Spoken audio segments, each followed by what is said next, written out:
Is an important step in our mission to make America healthy again. It's something that's very important, what we're doing, very important. More than 300 detained workers following last week's raid at a massive Hyundai facility in Georgia. ICE said they arrested a total of 475 immigrants suspected of living and working in the U.S. illegally. We are making many arrests of undocumented individuals.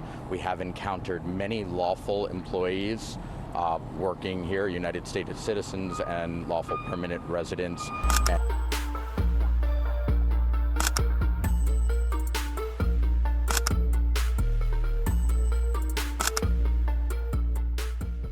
Hyundai, the South Korean giant that turned Alabama and Georgia into symbols of global manufacturing, now stands at the edge of retreat. What was once hailed as a triumph of foreign investment in America is starting to look like a warning sign. The shock isn't just about cars, it's about whether the U.S. itself is losing the ability to hold on to the very companies it fought so hard to attract. On the ground, the reality is brutal. Assembly lines that once ran at full speed are slowing to a crawl. Production is breaking down.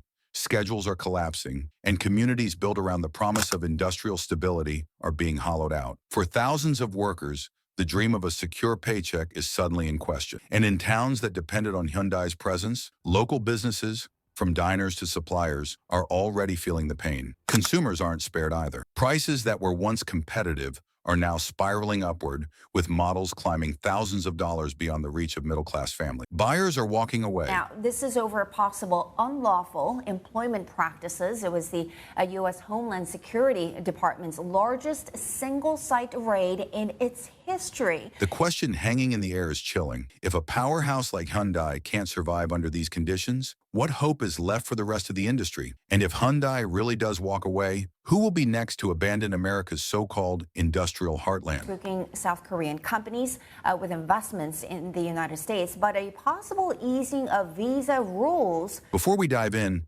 tap that like button. It tells YouTube this content matters. It wasn't a minor inspection. It was the largest immigration raid ever carried out at a single U.S. workplace. Overnight, the factory floor went silent. Construction timelines collapsed, contractors froze their operation, and entire supply schedules unraveled in real time. Right now that know about batteries, maybe we should help them along and let some people come in and train our people to do, Many of those workers were on short-term visas, legally present in the country, but barred from taking industrial jobs. The fine print of immigration law turned into a wrecking ball for one of the most ambitious clean energy projects in the South. If America's immigration policy can dismantle a billion-dollar investment in a single morning, what message does that send to every other foreign company? Things, whether it's battery manufacturing or computer manufacturing or building ships. So we're going to look at that whole situation. We have a lot of industries that we don't have anymore, and we're going to have to train people. And the way you train people is bring people in that know what they're doing and let them stay for a little while and help. So I'm going to look at that. It's a very interesting situation that took place in Georgia. And we heard about it yesterday. At the same time, ICE was doing right because they were here illegally. But we do have to work something out where we bring in experts so that our people can be trained so that they can do it themselves. What began as a labor crisis quickly snowballed into a financial chokehold, leaving Hyundai battered on all sides. By the second quarter of 2025, the numbers told a grim story. Profits plunged more than 20% under the weight of Trump's 25% tariff on imported auto parts. What wasn't seized by immigration enforcement was squeezed out by Washington's trade war. It wasn't just policy, it was a chain reaction designed to test how much pain a company could endure.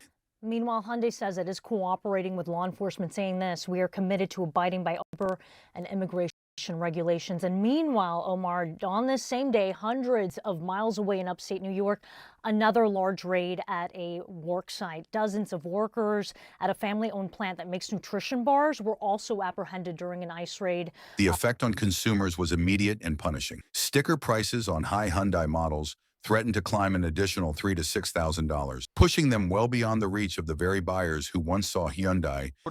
In Seoul, we also conveyed our concerns and regret through the U.S. Embassy today, urging special attention to ensure that the legitimate rights and interests of our citizens are not violated. The economic activities of our companies investing in the United States. Even the Alabama plant shielded in part by USMCA exemptions, found its advantages erased by the larger storm. Whatever breathing room it offered was nowhere near enough to offset the billions lost across the border supply chain. And with every passing month, the question grew louder. How much longer could Hyundai bleed before the exodus became inevitable? The damage didn't stop at Hyundai's balance sheet. It spilled straight into the streets of the American South. When a corporation of this size stumbled, the shockwaves ripple far beyond the factory gates. Thousands of direct and indirect jobs began to evaporate almost overnight, from line workers on the assembly floor to the truck drivers hauling parts. Entire livelihoods were suddenly on the line. The mom-and-pop diners that served lunch to plant employees saw empty booths. Local suppliers who once thrived on steady contracts found their invoices unpaid and their warehouses idle. For ordinary families, the pain was just as real at the dealership. Prices shot upward, leaving once affordable cars out of reach. What used to be bustling showrooms turned eerily quiet, with customers either delaying purchases or giving up entirely. The auto market, once a pillar of growth in these regions, began to look more like a graveyard of missed opportunities. And perhaps most dangerous of all was the shift in mood. In Alabama, Georgia, and across the South, communities that once celebrated Hyundai as a beacon of industrial renewal now found themselves gripped by anxiety. If the industrial stronghold of the region could crumble so quickly, what did that say about the future of every other company planted there? What makes this collapse even more jarring is the bitter irony at its core. Policies sold to the public as safeguards for Made in America are now strangling the very industries they were meant to protect. Instead of restoring confidence in U.S. manufacturing, they are driving it into a dead end. Foreign companies, once eager to pour billions into American factories, are suddenly holding back. The risks are simply too high. Rules shift overnight, enforcement is unpredictable, and today's incentives can vanish tomorrow. Boardrooms that once saw America as a safe bet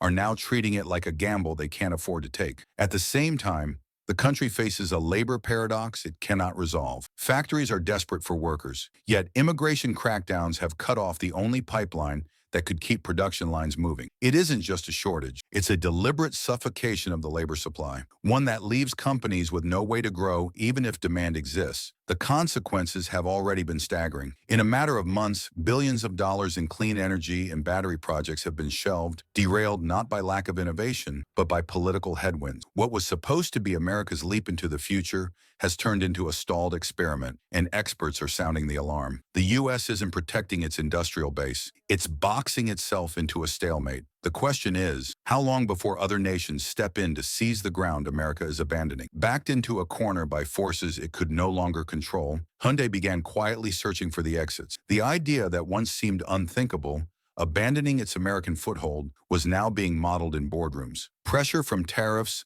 labor crackdowns, and rising costs had pushed the company to the point where staying put looked more like surrender than strategy. On the table were new supply chains stretching toward Vietnam and India. These weren't just backup plans. They were deliberate moves toward cheaper labor, more flexible markets, and governments that promised fewer policy shocks. For Hyundai's leadership, the calculus was simple. Why absorb endless losses in America when other nations offered stability at half the cost? The symbolism cut deeper than the number. For decades, the United States sold itself as the gold standard destination for advanced manufacturing. But now, one of the largest automakers in the world was treating it as expendable, a place too unpredictable to sustain modern industry. That shift in perception alone sent tremors through the investment community. And here's the real danger. If Hyundai sets this precedent, what's to stop other global giants from following? Could one company's escape plan trigger a chain reaction that redefines where the world builds its future? Hyundai's struggle is not an isolated tragedy. It's a warning shot for the entire auto industry. The problems battering one company are reverberating across North America, shaking every manufacturer that depends on cross-border trade and global parts. Asian automakers, once pillars of growth in the U.S. market, are reporting plunging profits under the weight of tariffs. What began as a targeted policy against imports has ballooned into a systemic crisis, distorting supply chains that took decades to build. Shipments arrive late, costs spiral out of control, and factories that once operated like clockwork are now running on uncertainty. For American consumers, the fallout feels relentless. Each layer of disruption adds hundreds, sometimes thousands of dollars to the price of a new car. What was once a competitive market with affordable choices is now collapsing into a space where fewer buyers can participate. Families delay purchases, dealerships sit with unsold inventory, and the broader economy suffers as one of its cornerstone industries loses momentum. And in that vacuum lies another danger. If U.S. policy continues to erode confidence, the space left behind won't remain empty for long. Competitors from Europe and China are already circling, ready to seize the demand America can no longer serve. The question is no longer whether the U.S. auto sector is at risk. It's whether it can survive the global challenge now gathering at its doorstep. From Hyundai's faltering expansion came a brutal lesson for America itself. What was supposed to be a story of industrial renewal has instead exposed a deep vulnerability.